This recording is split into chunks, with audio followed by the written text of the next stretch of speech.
فتح مکہ پر ہم پہنچ چکے ہیں۔ جانب عالم صلی اللہ علیہ وآلہ وسلم کی 21 سال شبانہ روز جد و جہد کا ثمرہ شیری، سرزمین عرب میں آپ کی کامیابی اور عروج کا نظارہ دل نشی، عالی ظرفی، کردار و عمل، رحم و کرم اور عفو و درگزر کا باب ذری۔ فتح مکہ جانب عالم کی مسلسل اور جان گسل کوششوں کا عظیم ثمرہ اور خوشگوار نتیجہ ہے۔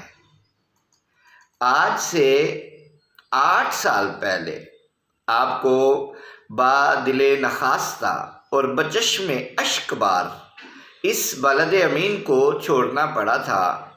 ان 8 سالوں میں آپ نے رات دن ایک کر کے اہل ایمان کی اتنی بڑی جمعیت منظم کر لی تھی کہ اب اہل مکہ اس سیل رواں کو روکنے کی طاقت نہیں رکھتے تھے۔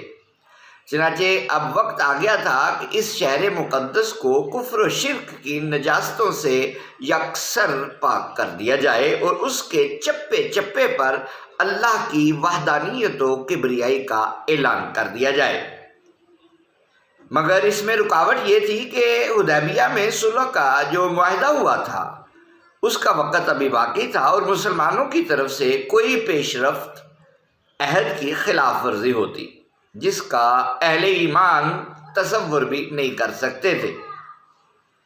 کرنا خدا کا کیا ہوا کہ مشرکین مکہ نے اپنی حماقت سے خود ہی معاہدہ توڑ دیا اور مسلمانوں کے لیے مکہ پر حملہ آور ہونے کا جواز فراہم کر دیا۔ اگرچہ بعد میں وہ اپنی حماقت پر بہت پچھتائے اور اس کے اثرات زائل کرنے کی ہر ممکن کوشش کی، مگر تیر کمان سے نکل چکا تھا اور کاتب تقدیر اپنا فیصلہ صادر فرما چکا تھا۔ اس اجمال کی تفصیل جاننے کے لیے تاریخ کے چند اوراق الٹنے پڑیں گے۔ مکہ کے گرد و نواح میں جو قبائل آباد تھے ان میں سے 2 قبیلے ایسے تھے جن کی پرانی دشمنی چلی آتی تھی۔ ایک قبیلہ بنی بکر کہلاتا تھا اور دوسرا خزاعہ۔ خزاعہ کے آباء و اجداد نے جانب عالم صلی اللہ علیہ وآلہ وسلم کے دادا جان جناب عبد المطلب کے ساتھ دوستی اور باہمی تعاون کا ایک تحریری معاہدہ کیا تھا، جس کا متن مختصراً آپ کی خدمت میں عرض کر دیتا ہوں۔ بسمک اللہم ھذا حلف عبد المطلب بن ہاشم لخزاعہ، وہ آگے چلتا ہے، ان بیننا و بینکم عہود اللہ و عقودہ وما لا ینسى ابدا، الید واحدۃ والنصر واحد۔ تیرے نام سے اے اللہ، یہ عبد المطلب ابن ہاشم کا خزاعہ کے ساتھ حلفیہ پیمان ہے، ہمارے درمیان اللہ کا عہد و میثاق ہے اور ایسا قول و قرار ہے جو ہمیشہ یاد رکھا جائے گا کہ ہمارا ہاتھ ایک ہوگا اور مدد ایک ہوگی۔ یعنی اگر ایک فریق نے کسی شخص یا قبیلے کے ساتھ نصرت و امداد کا وعدہ کر لیا تو دوسرے فریق پر بھی اس عہد کی پاسداری لازمی ہوگی۔ یہ قدیمی دستاویز خزاعہ کے پاس اب تک محفوظ تھی۔ جب حدیبیہ کے مقام پر صلح کا معاہدہ ہوا تو اس میں ایک شق یہ بھی تھی کہ فریقین یعنی محمد صلی اللہ علیہ وسلم اور قریش کے علاوہ دیگر قبائل خود مختار ہوں گے اور جس فریق کے ساتھ چاہیں شامل ہو سکیں گے۔ خزاعہ نے جانب عالم صلی اللہ علیہ وسلم کے روبرو ہی تحریری معاہدہ پیش کیا جو ان کے آباء و اجداد اور جناب عبد المطلب کے درمیان طے پایا تھا، اور خواہش ظاہر کی کہ ہم آپ کے حلیف بننا چاہتے ہیں، آپ کو کیا اعتراض ہو سکتا تھا؟ چنانچہ آپ نے بخوشی اجازت دے دی اور خزاعہ آپ کے حلیف بن گئے۔ بنی بکر نے یہ صورتحال دیکھی تو وہ دوسرے فریق یعنی قریش کے حلیف بن گئے۔ اس طرح خزاعہ پر وہ تمام پابندیاں عائد ہو گئیں جو معاہدے کی روح سے مسلمانوں پر عائد ہوتی تھی، اور بنی بکر پر ان تمام شرائط کی پابندی لازمی ہوگی جن کے قریش پابند تھے۔ معاہدہ کے بعد صلح و آشتی کا دور دورہ ہو گیا اور تمام فریق ہنسی خوشی وقت گزارنے لگے۔ اس دوران مسلمانوں سے ربط کی وجہ سے خزاعہ کے تو بے شمار افراد مسلمان ہو گئے، مگر بنی بکر قریش کے ساتھ تعلق کی وجہ سے اپنے کفر پر ڈٹے رہے۔ تاہم کافی عرصے تک دونوں قبیلے معاہدے کے پابند رہے اور ایک دوسرے کو نقصان پہنچانے سے گریز کرتے رہے۔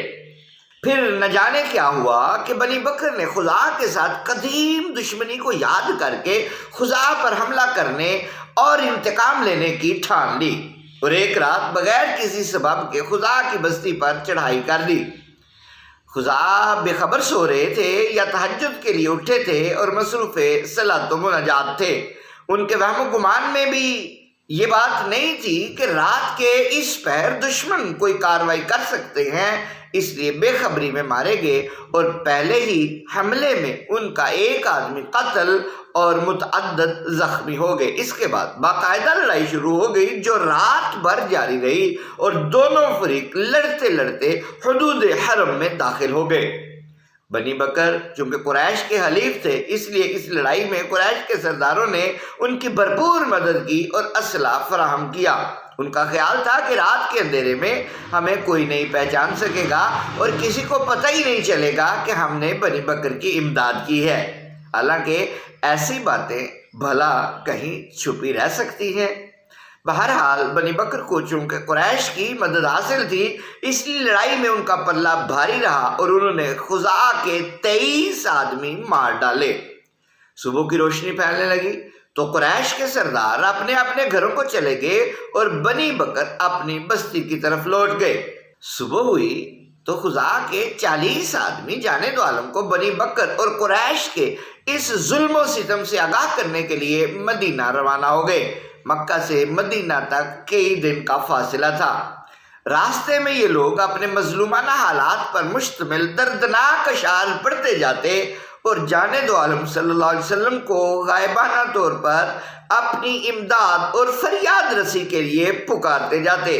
ان میں سے کچھ اشعار عنقریب آپ کو میں سناؤں گا۔ ادھر جانب عالم صلی اللہ علیہ وآلہ وسلم سینکڑوں میل کے فاصلے پر ان کا استغاثہ فریاد سن لیتے اور کبھی کبھی جواب بھی دے دیتے۔ ام المومنین حضرت میمونہ بیان کرتی ہیں کہ ایک رات رسول اللہ صلی اللہ علیہ وسلم میرے پاس تھے اور رات کے پچھلے پہر آپ حسب معمول نماز کے لیے اٹھے اور وضوگاہ کی طرف تشریف لے گئے۔ میں اس وقت جاگ رہی تھی، اچانک میں نے سنا آپ بآواز بلند کہہ رہے ہیں لبیک لبیک لبیک نصرتا نصرتا نصرتا، تیرے پاس حاضر ہوں، تیرے پاس حاضر ہوں، تیرے پاس حاضر ہوں، تیری مدد کی جائے گی، کی جائے گی، کی جائے گی۔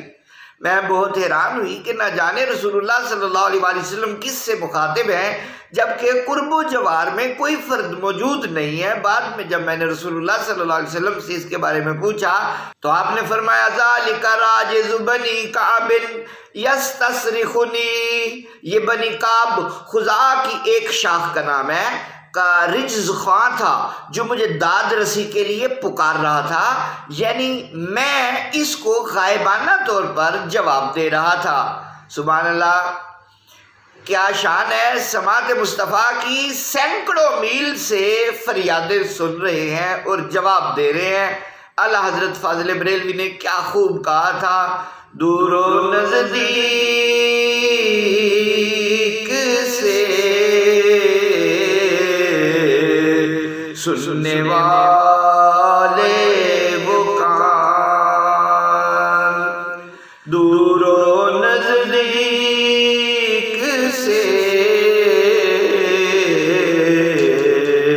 سننے والے وہ کان، کانے لالے کرامت پہ لاکھوں سلام، کانے لالے کرامت پہ لاکھوں سلام، مصطفیٰ جانے رحمت پہ لاکھوں سلام، شمع بز میں ہدایت پہ لاکھوں سلام۔ ناظرین و سامعین، اس سے آگے کیا ہوا یہ انشاءاللہ اگلی قسط میں آئے گا۔ آپ سے گزارش ہے کہ اگر ابھی تک آپ نے ہمارے چینل کو سبسکرائب نہیں کیا تو سبسکرائب کیجئے، بیل آئیکن کو پریس کیجئے تاکہ ہر نئی آنے والی ویڈیو آپ تک سب سے پہلے پہنچ سکے۔ السلام علیکم ورحمۃ اللہ وبرکاتہ۔